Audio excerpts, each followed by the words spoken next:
আসসালামু আলাইকুম। আমি মোহাম্মদ মিরাজ ভুঁইয়া, সহকারী অধ্যাপক, সমাজবিজ্ঞান বিভাগ, নরসিংদী সরকারি কলেজ। ঐতিহ্যবাহী নরসিংদী সরকারি কলেজের দ্বাদশ শ্রেণীর মানবিক বিভাগের সুপ্রিয় শিক্ষার্থীরা, তোমাদের আজকের এই অনলাইন ক্লাসে তোমাদেরকে স্বাগতম। তোমরা জানো যে বর্তমান করোনা পরিস্থিতির কারণে তোমাদের সাথে সরাসরি ক্লাস নেওয়া সম্ভব হচ্ছে না। এমতো অবস্থায় এই অনলাইন ক্লাসের আয়োজন। এই জন্য আমি আন্তরিক ধন্যবাদ জানাচ্ছি নরসিংদী সরকারি কলেজের সম্মানিত অধ্যক্ষ, উপাধ্যক্ষ ও সমাজবিজ্ঞান বিভাগের সম্মানিত বিভাগীয় প্রধান ম্যাডামকে। তো আজকে সমাজবিজ্ঞান দ্বিতীয় পত্রে একটি সুন্দর এবং গুরুত্বপূর্ণ বিষয় নিয়ে তোমাদের সাথে আজকে আমি ক্লাস করতে যাচ্ছি।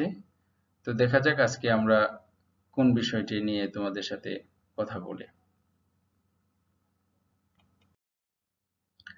চলো এবার কিছু ছবি দেখা যাক। তোমরা এখানে কিছু ছবি দেখতে পাচ্ছ। প্রথম ছবিতেই দেখতে পাচ্ছ যে বিভিন্ন লোকজন একত্রিত হয়ে তারা দৈনন্দিন কাজকর্ম এবং সংঘবদ্ধভাবে তারা নিজেদের কাজকর্ম চালিয়ে যাচ্ছে এবং একটা জোটবদ্ধতার একটা ছবি দেখতে পাচ্ছ। দ্বিতীয়ত এখানেও অনেকগুলো মানুষের সমাবেশ তোমরা দেখতে পাচ্ছ। তৃতীয় ছবিতে তোমরা দেখতে পাচ্ছ যে বিভিন্ন মানুষের মধ্যে এখানে একটা মিথস্ক্রিয়া বা ভাবের আদান প্রদানের একটি দৃশ্য। চতুর্থ ছবিটিতে তোমরা দেখতে পাচ্ছ যে এখানে একটা সহযোগিতার একটা মনোভাব আমরা দেখতে পাচ্ছি। তারপর ছবিটিতে একটা দ্বান্দ্বিক বা একটা সংঘর্ষ, সংঘাত এরকম একটা দৃশ্য আমরা দেখতে পাচ্ছি। এবং পরের ছবিটিতে, সর্বশেষ ছবিটিতে তোমরা দেখতে পাচ্ছ যে এখানে কিছু উদ্দেশ্য সাধনের জন্য, অর্থাৎ শিক্ষা সংক্রান্ত উদ্দেশ্য সাধনের জন্য ছোট বাচ্চাদের এখানে শিক্ষা প্রদান করা হচ্ছে। তো এই ছবিগুলো থেকে আজকে তোমরা একটু আন্দাজ করতে পারো যে আজকে আমরা কি বিষয় নিয়ে আলোচনা করতে যাচ্ছি। তো বোঝাই যাচ্ছে যে আজকে আমরা বাংলাদেশের সমাজ ও সংস্কৃতি নিয়ে আলোচনা করব। অর্থাৎ এই বিষয়টি তোমাদের দ্বিতীয় অধ্যায়ে, সমাজ বিজ্ঞান দ্বিতীয় পত্রের দ্বিতীয় অধ্যায়ের তোমাদের এই চ্যাপ্টারটি আছে, আজকে সেটা নিয়ে আমরা আলোচনা করব। তো এই পুরো দ্বিতীয় অধ্যায়কে আমি 3টি ক্লাসে বিভক্ত করেছি তোমাদের বোঝার সুবিধার্থে। তো প্রথম ক্লাস বা আজকের ক্লাসে আমরা যা শিখব, সমাজ ও সংস্কৃতি সম্পর্কে ধারণা লাভ করব। আর দ্বিতীয় ক্লাসে তোমাদের বাংলাদেশের সমাজ ও সংস্কৃতির প্রকৃতি, বৈশিষ্ট্য, ধরনসমূহ আলোচনা করব। সর্বশেষ তৃতীয় ক্লাসে অত্যন্ত গুরুত্বপূর্ণ একটি থিওরি, কালচার সাংস্কৃতিক ব্যবধান তত্ত্ব, যেটাকে কালচারাল ল্যাগ তত্ত্ব আমরা বলে থাকি, এই বিষয়টি নিয়ে আলোচনা করব এবং বাংলাদেশের সাংস্কৃতিক ব্যবধানের প্রকৃতি নিয়ে আলোচনা করব। আশা করি 3টি ক্লাসেই তোমরা মনোযোগ দিয়ে যোগদান করবে। তো আজকের এই প্রথম ক্লাস থেকে আমরা যা জানতে পারবো সেটি হচ্ছে সমাজ কি, সমাজের বিভিন্ন বৈশিষ্ট্যসমূহ কি কি, সংস্কৃতি কি, সংস্কৃতির বিভিন্ন প্রকারভেদ, উপাদান ও বৈশিষ্ট্য সম্পর্কে জানতে পারবো। তাহলে সমাজ বলতে কি বোঝায় আমরা একটু জেনে নিতে পারি। তার আগে সমাজ কি আমরা পূর্বের যে ছবিগুলো দেখেছি সেটার আলোকে একটু চিন্তা করে নিতে পারি। তাহলে একটি উক্তি দিয়ে শুরু করা যাক। আর উক্তিটি দিয়েছেন বিখ্যাত মনীষী এরিস্টটল। তার মতে যে ব্যক্তি সমাজে বাস করে না সে হয় পশু, না হয় দেবতা। তো আমরা নিচের কিছু ছবিতেও দেখতে পাচ্ছি আসলে এই উক্তিকে ব্যাখ্যা করার জন্য কিছু ছবি তোমরা এখানে দেখতে পাচ্ছ। এখানে দেখতে পাচ্ছ যে প্রথম ছবিটাতে যে এখানে কতিপয় পশুর ছবি দেয়া আছে। তো তোমরা জানো যে পশুর আবাসস্থল বন অথবা জঙ্গল, যেখানে অর্থাৎ লোকালয় থেকে দূরে, যেটা কি। তারপর দ্বিতীয় যে ছবিটা দেখতে পাচ্ছ সেটাতে দেখতে পাচ্ছ যে মুনি ঋষি বা দেবতা যারা, তারা সাধারণত সাধারণ মানুষ অথবা লোকারণ্য থেকে দূরে থাকে, অর্থাৎ নির্জন স্থানে তাদের তপস্যা, ধ্যান, সাধনা ইত্যাদিতে মগ্ন থাকে। তৃতীয় ছবিতে তোমরা যা দেখতে পাচ্ছ সেটি হলো একটি জোটবদ্ধ মানুষের ছবি। তাহলে মানুষ মাত্রই সেটা কিন্তু সমাজ, অর্থাৎ এখানে কিন্তু মানুষ সমাজকে ইন্ডিকেট করা হচ্ছে। মানুষ মাত্রই সমাজ, এই ব্যাখ্যাটি আমরা একটা ছোটবেলার গল্প থেকে দিতে পারি। আমরা কোনো ক্লাসে হয়তো এই গল্পটি পড়েছি। সেটা হলো, কোনো মানুষ দেখা গেল সমাজে বসবাস করতেছিল অনেকদিন যাবৎ। তারপর দেখা গেল হঠাৎ করে কিছু দ্বন্দ্ব, সংঘাত বা প্রতিহিংসা, সহযোগিতা স্থলে প্রতিহিংসা দেখা দিল। তো এক লোক খুব স্বভাবতই এসব দেখে খুব হতাশাগ্রস্ত হলো এবং সে সিদ্ধান্ত নিল যে এই সমাজ ছেড়ে সে বন জঙ্গলে একা থাকবে। তো সেখানে যেই কথা সেই কাজ, সেখানে সে একটি কুঁড়েঘর বানালো। কিছুদিন থাকার পর আহ, সে কুঁড়েঘরে যখন তার কম্বল ছিদ্র পেল, তখন সে এটাকে খোঁজ করতে গিয়ে দেখা গেল যে ওই কুঁড়েঘরে ইঁদুরের বসবাস। তো ইঁদুরকে তাড়ানোর জন্য সে আবার গ্রাম থেকে একটি বিড়াল নিয়ে আসে। তো বিড়াল দুগ্ধপায়ী প্রাণী, এটাকে বাঁচানোর জন্য সে দেখা গেল যে আবার গ্রাম থেকে একটা গরু নিয়ে আসে। তো গরুকে আবার লালন পালন করার জন্য সে আবার ফ্যামিলি নিয়ে আসে সেই বনে। তো আলটিমেটলি আমরা দেখতে পাই যে সে আবার সেই বনেই এই সমাজ তৈরি করে, অর্থাৎ সমাজ সৃষ্টি করে। তো তোমরা বুঝতেই পারতেছো যে মানুষ মাত্রই সামাজিক জীব। সমাজের অভ্যন্তরেই তার জন্ম। সামাজিক পরিবেশে সে লালিত পালিত হয়। তার কর্ম, পেশা, অন্যান্য আচার আচরণ ও ক্রিয়াকর্ম সামাজিক পরিমণ্ডলেই সম্পন্ন হয়। তাই সমাজ সম্পর্কে সুস্পষ্ট ধারণা অর্জন করা অপরিহার্য। তাছাড়া সমাজবিজ্ঞানের কেন্দ্রীয় প্রত্যয় হচ্ছে সমাজ। এবার আসা যাক যে সমাজ বলতে আমরা কি বুঝি। সমাজ বিষয়টি প্রত্যয়টি ব্যাখ্যা করতে আমাদের দুইটি ধারণাকে আমাদেরকে স্পষ্ট করতে হবে। তো এক নাম্বার হলো সেটা কিছু মানুষের সংঘবদ্ধ বসবাস। আর দুই নাম্বার যেটা হলো ওই সংঘবদ্ধতার পেছনে কোনো উদ্দেশ্য থাকবে। তোমরা বুঝতে পারতেছো, চিত্রেও তাই দেখতে পাচ্ছ যে এখানে সমাজ বলতে আমরা সাধারণত একটা সংঘবদ্ধ জনসমষ্টিকে বুঝি। আর দুই নাম্বার চিত্রে আমরা কিছু কাজকর্ম দেখতে পাচ্ছি, অর্থাৎ সমাজের এই যে সংঘবদ্ধতার পেছনে কিছু উদ্দেশ্য রয়েছে সেটাকে চরিতার্থ করার জন্যই কিছু প্রতিষ্ঠানের মাধ্যমে তার স্বাভাবিক কার্যক্রম পরিচালনা করে থাকে। তাহলে আমরা যদি সহজ কথায় বলতে চাই যে সাধারণত সংঘবদ্ধ জনসমষ্টিকে সমাজ বোঝায়। অর্থাৎ যখন কোনো লোক একই উদ্দেশ্য সাধনের জন্য সংঘবদ্ধভাবে বসবাস করে তখন তাকে সমাজ বলে। এ পর্যায়ে সমাজের কিছু প্রামাণ্য সংজ্ঞা আমরা দেখব। ম্যাকইভার অ্যান্ড পেইজ তাদের সোসাইটি নামক গ্রন্থে সমাজের সংজ্ঞা দিতে গিয়ে বলেন, যেসব সামাজিক সম্পর্কের মধ্যে আমরা জীবনযাপন করি তাদের সংগঠিত রূপই সমাজ। তিনি আরো যোগ করেন যে সমাজ অর্থ সহযোগিতা। সমাজ হচ্ছে যুদ্ধ-বিগ্রহের বিপরীত অবস্থা। যুদ্ধ-বিগ্রহ বলতে বোঝায় পারস্পরিক ধ্বংস সাধন, অপরপক্ষে সমাজ বলতে বোঝায় পারস্পরিক সৃজনশীলতা তথা সহযোগিতা। ম্যাকইভার এবং পেইজ তার ধারণাটিকে আরেকটু সম্প্রসারিত করে তিনি বলেন, সমাজ হচ্ছে সর্বদা পারস্পরিক সম্পর্কের জাল বিশেষ, যা আমরা এখানে দেখতে পাই, যা সততই পরিবর্তনশীল। অর্থাৎ সমাজ হচ্ছে সামাজিক সম্পর্কের একটি জাল ব্যবস্থা বা নেটওয়ার্ক সিস্টেম, যা সর্বদাই পরিবর্তনশীল। এই যে ম্যাকইভার এবং পেইজের সমাজ অর্থ সহযোগিতা, এটা কিন্তু অনেক ক্ষেত্রে আবার সঠিক নাও হতে পারে। যেমন মার্ক্সীয় ধারণায় তা কিন্তু সবসময় সঠিক নাও হতে পারে। মার্ক্সীয় তিনি পুঁজিবাদী শ্রেণীদ্বন্দ্ব সংঘাতের কথা, শ্রেণীদ্বন্দ্ব সংঘাত ইত্যাদির কথা উল্লেখ করেন, যা এই যে সৃজনশীলতা তথা সহযোগিতার বিপরীত অবস্থা। সেই অর্থে সমাজকে বলা যায় যে সমাজ বলতে বোঝায় সহযোগিতা ও প্রতিযোগিতা উভয়কে।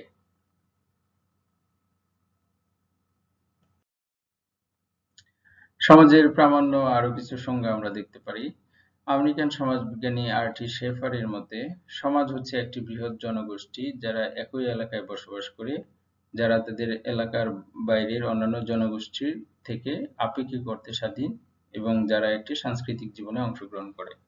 তো এই সংজ্ঞাটিকে আমরা যদি একটু ব্যাখ্যা করি তাহলে একটা নির্দিষ্ট এলাকার কথা বলা হয়েছে, সীমানা, এলাকার বাইরে অন্যান্য তারা আপেক্ষিক অর্থে স্বাধীন এবং একটা সংস্কৃতি। তিনটা প্রতীক ব্যবহার করে মূলত তিনি সংজ্ঞাটি প্রদান করেছেন। ডি পোপেনো তার সোশিওলজি নামক গ্রন্থে বলেন, সমাজ হচ্ছে একটি ব্যাপক সামাজিক গোষ্ঠী যা মানবীয় মৌলিক প্রয়োজন মেটাতে পারে, সামাজিক অনুষ্ঠান প্রতিষ্ঠানকে অন্তর্ভুক্ত করে। তো এই সংজ্ঞা থেকেও আমরা দেখতে পাই যে একটা জনগোষ্ঠী যারা মানবীয় প্রয়োজন, তার যেই প্রয়োজন সেটা মেটাতে পারে, আর এই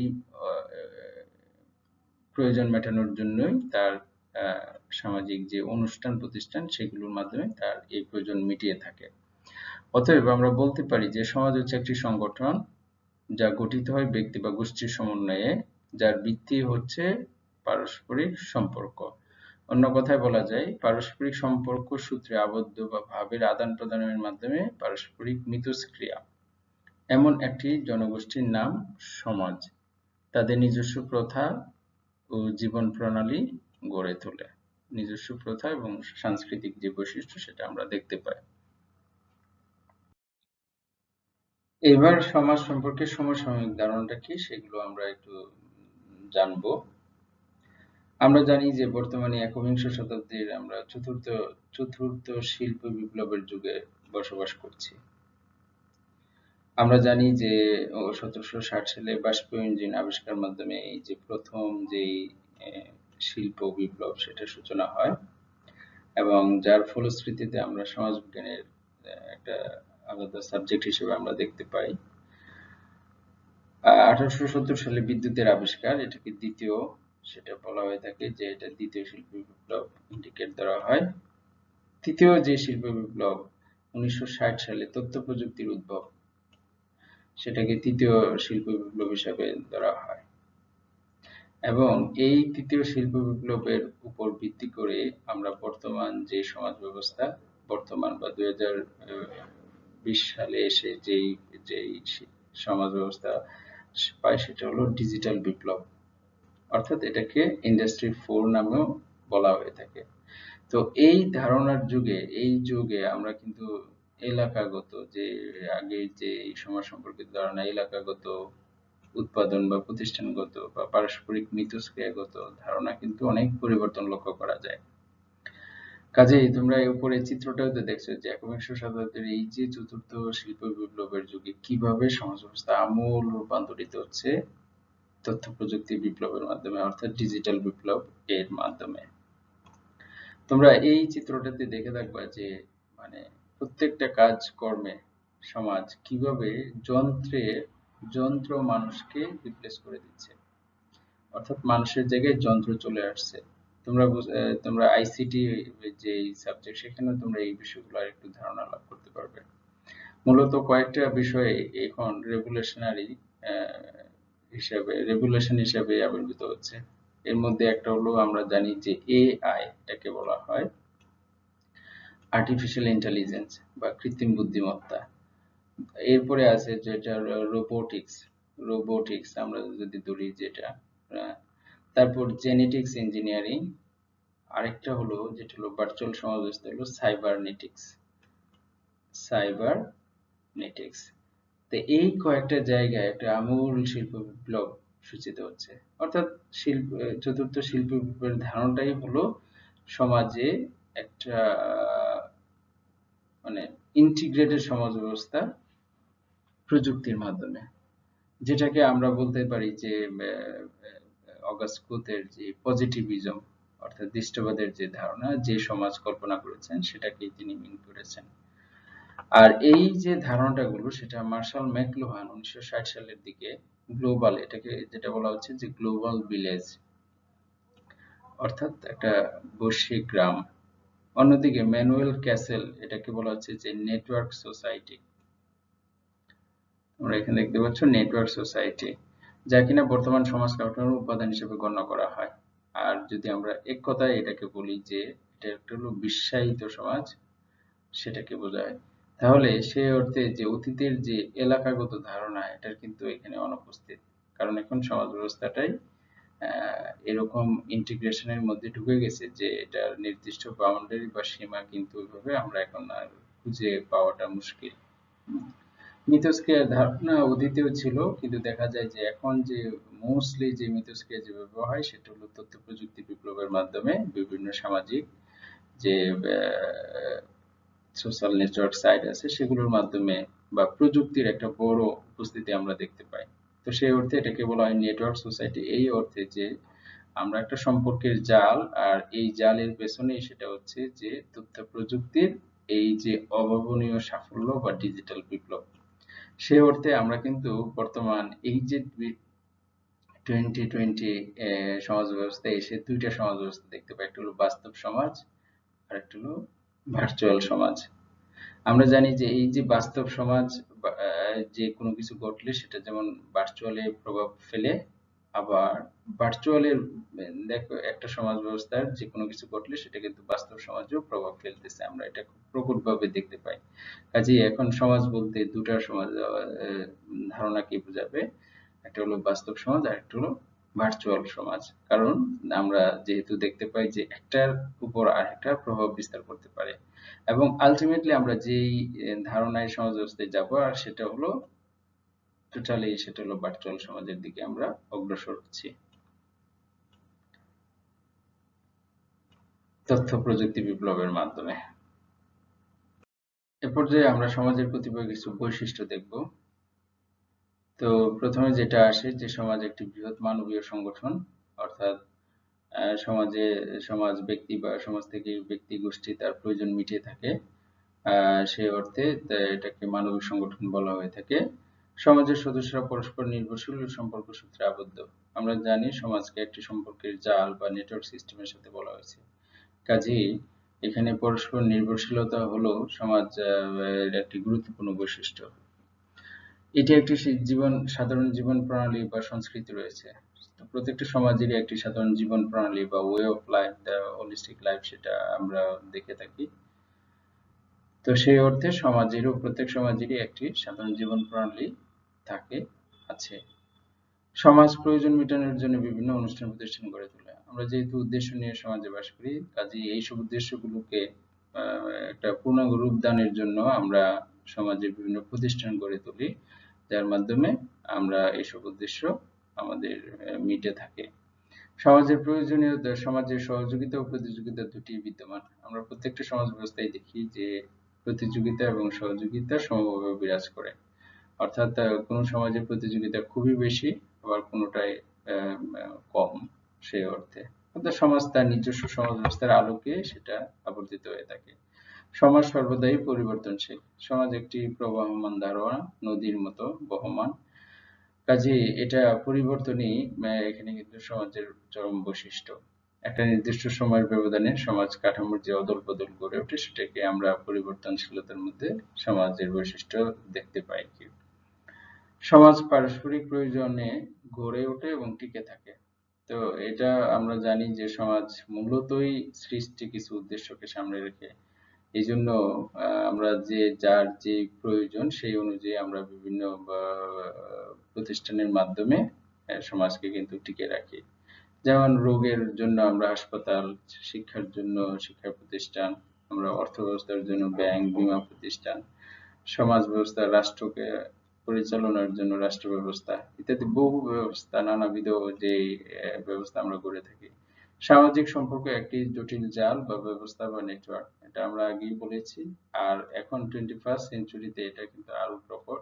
বিশেষ করে তথ্য প্রযুক্তির অভাবনীয় বিপ্লবের ফলে আমরা কিন্তু এখন প্রযুক্তি নির্ভর যে সামাজিক নেটওয়ার্ক সেটা আমরা কিন্তু দেখতে পাই। সমাজের রূপ ফুটে ওঠে তার গড়ন এবং কাঠামোর মধ্যে দিয়ে। অর্থাৎ প্রত্যেকটা সমাজ ব্যবস্থায় একটা কাঠামো থাকে, আর সেটার ভিত্তিতেই কিন্তু সমাজ তার প্রকৃত চরিত্র বা রূপ ফুটে ওঠে।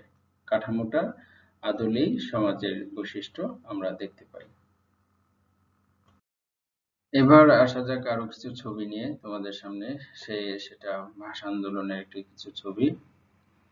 তারপর আমরা দেখতে পাচ্ছি নববর্ষ, উপজাতীয় সংস্কৃতির কিছু, এবং বাংলার যে সবচেয়ে এখানে পাপেট শো সেটার একটা ছবি। তারপর আমরা দেখতে পাচ্ছি হাডুডু খেলার একটা ছবি। তারপর আমরা দেখতেছি যে নদীমাতৃক বাংলাদেশ, কৃষি ভিত্তিক যে মাছে ভাতে বাঙালি বলা হয় সেটার একটা দৃশ্য আমরা দেখতে পাচ্ছি। সবচেয়ে সুন্দর বাংলার অপরূপ পিঠা, সেটা আমরা দেখতে পাচ্ছি।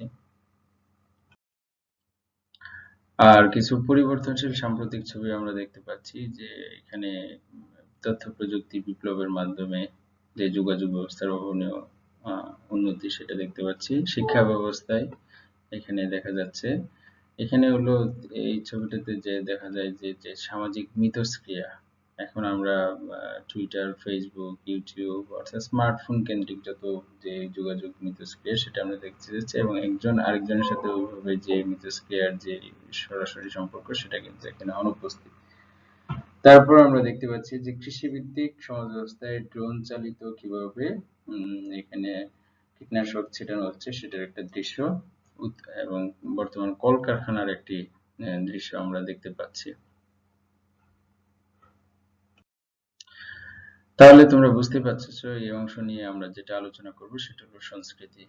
তাহলে সংস্কৃতি কি, আমরা একটু এইসব ছবির ধারণা থেকে একটু চিন্তা করতে পারি। তাহলে সংস্কৃতির ধারণা, সংস্কৃতি ইংরেজি প্রতিশব্দ হচ্ছে কালচার, যা উৎপত্তি হয়েছে ল্যাটিন শব্দ কোলেরি থেকে, যার অর্থ হলো কর্ষণ করা বা চাষ করা। তাহলে সংস্কৃতি হলো কর্ষণ বা চাষের কিংবা চর্চার মাধ্যমে প্রাপ্ত বিষয়।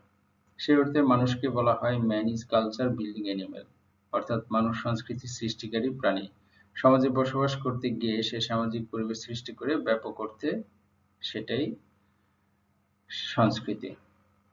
বিভিন্ন পণ্ডিতগণ বিভিন্নভাবে সংস্কৃতিকে ব্যাখ্যা করেন, সেটা যেমন সাহিত্যিকরা সাধারণত সংস্কৃতি বলতে মানুষের চিন্তা, ভাবনা, আশা, আকাঙ্ক্ষা, কামনা, বাসনা, কল্পনা ইত্যাদিকে বুঝিয়ে থাকেন। সামাজিক নৃবিজ্ঞানীরা সাধারণত কোনো প্রকার উদ্ভাবনকেই সংস্কৃতি বলেন। সমাজবিজ্ঞানীরা অপরপক্ষে এটাকে বলা হয়ে থাকে যে মানুষের সার্বিক জীবন প্রণালী, দ্য ওয়ে অফ লাইফ।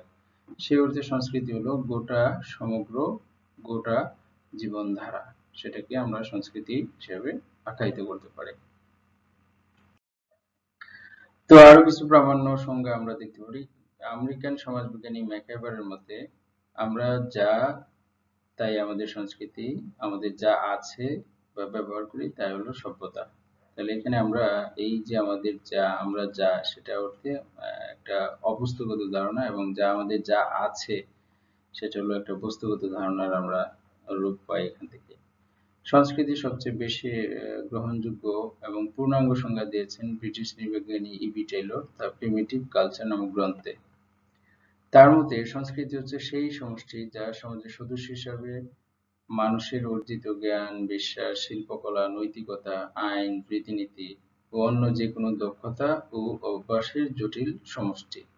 তাহলে এই সংজ্ঞা থেকেও আমরা দেখতে পাই যে জ্ঞান, বিশ্বাস, শিল্পকলা, নৈতিকতা, আইন, রীতিনীতি এটাকে একটা অংশে অর্থাৎ অবস্তুগত দিক থেকে আমরা দেখতে পারি। আর অন্য যে কোনো দক্ষতা ও অভ্যাসের জটিল সমাবেশ এটাকে আমরা একটা বস্তুগত দিক থেকে দেখতে পারি।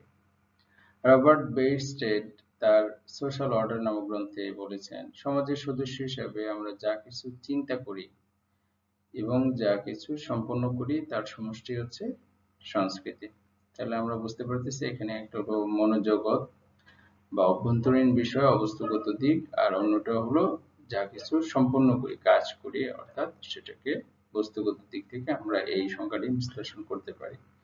তাহলে উপরোক্ত সংজ্ঞার আলোকে আমরা কিন্তু এক কথায় বলতে গেলে মানব সৃষ্ট সবকিছুর সমষ্টি হলো সংস্কৃতি। এবার আসা যাক যে সংস্কৃতি প্রকারভেদ।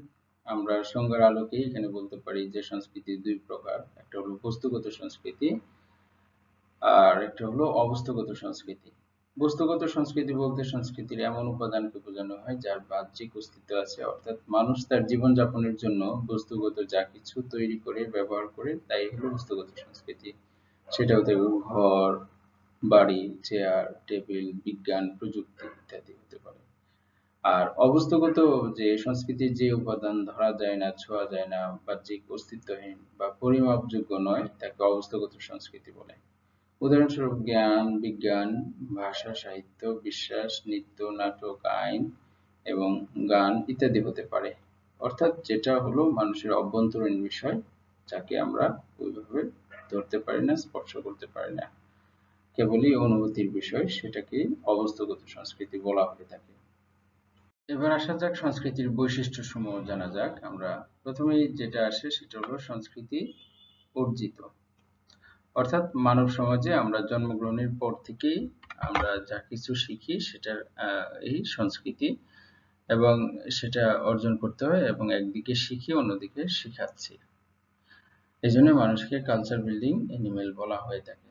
সংস্কৃতি অংশগ্রহণমূলক, অর্থাৎ একটা জাতি গোটা জনগোষ্ঠী সম্প্রদায়ের সংস্কৃতিকে এখানে অন্তর্ভুক্ত করা হয়।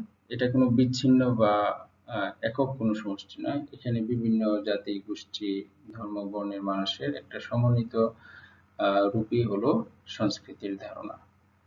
৩ নাম্বার যেটি আসে, সংস্কৃতি সামাজিক ব্যবস্থার সৃষ্টি, অর্থাৎ সমাজ থেকে উৎসরিত, সমাজের বাহির থেকে কোনো কিছুই ওইভাবে সংস্কৃতি হতে পারে না। তো সংস্কৃতি হতে হলে সেটা সমাজ ব্যবস্থার আদলেই সমাজ থেকে উৎসরিত হয়। ৪ নাম্বার, শুধুমাত্র মানুষই সংস্কৃতির অধিকারী, অর্থাৎ মানুষ তার যে ব্রেইন পাওয়ারের মাধ্যমে যে অন্যান্য প্রাণীদের থেকে আলাদা, অর্থাৎ এই জন্যই মানুষ এখানে সংস্কৃতি বহন করে, এবং এটাকে একটা আমরা যদি বলি যে একটা সচেতন ভাবে সে সংস্কৃতি সৃষ্টিকারী প্রাণী। ৫ নাম্বার, সংস্কৃতি হলো পরিবর্তনশীল, অর্থাৎ সংস্কৃতি সময়ের ব্যবধানে সমাজ পরিবর্তনের সাথে সংস্কৃতি পরিবর্তন হয়। কার্ল মার্কস যেটাকে বলেছেন যে সংস্কৃতি হলো উপরিকাঠামো, অর্থাৎ অর্থনৈতিক কাঠামো পরিবর্তনের সাথে সাথে সংস্কৃতিও এক্ষেত্রে পরিবর্তন হয়।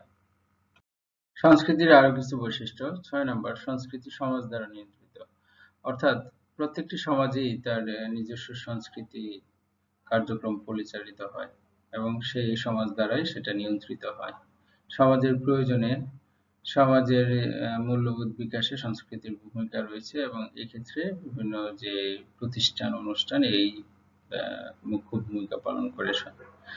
সে অর্থে বলা যায় যে সংস্কৃতি সমাজ দ্বারা নিয়ন্ত্রিত। ৭ নাম্বার, সংস্কৃতির মধ্যে দ্বন্দ্ব অনিবার্য। যে সংস্কৃতির মধ্যে সবসময় যে সহযোগিতা থাকে সেটা নয়, সংস্কৃতির মধ্যে দ্বন্দ্ব অনিবার্য থাকে। যেমন পাশ্চাত্যের সাথে প্রাচ্যের, শহরের সাথে গ্রামের, তেমনি ভাবে নতুনের পুরাতনের সাথে নতুনের বিভিন্ন ধরনের দ্বন্দ্ব অনিবার্যতা থাকে।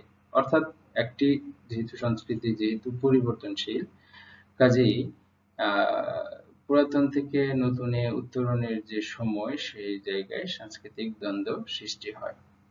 ৮ নম্বর, সংস্কৃতি হলো বিনিময়যোগ্য, অর্থাৎ প্রত্যেকটা সমাজেই আরেকটা সমাজের মধ্যে সংস্কৃতি বহন করে বেড়ায়, অর্থাৎ এক এক সমাজের সংস্কৃতি অন্য সমাজেও আমরা এটা আদান প্রদানের মাধ্যমে সংস্কৃতির বিকাশ, লালন, নতুন সংস্কৃতির উদ্ভব এবং পুরাতন সংস্কৃতির বিলুপ্তি, এইসব বিনিময়ের মাধ্যমে, বিনিময় যুগের মাধ্যমে আমরা সংস্কৃতির রূপ দেখতে পাই। অর্থাৎ এক কথায় বললে সংস্কৃতি বিনিময়যোগ্য।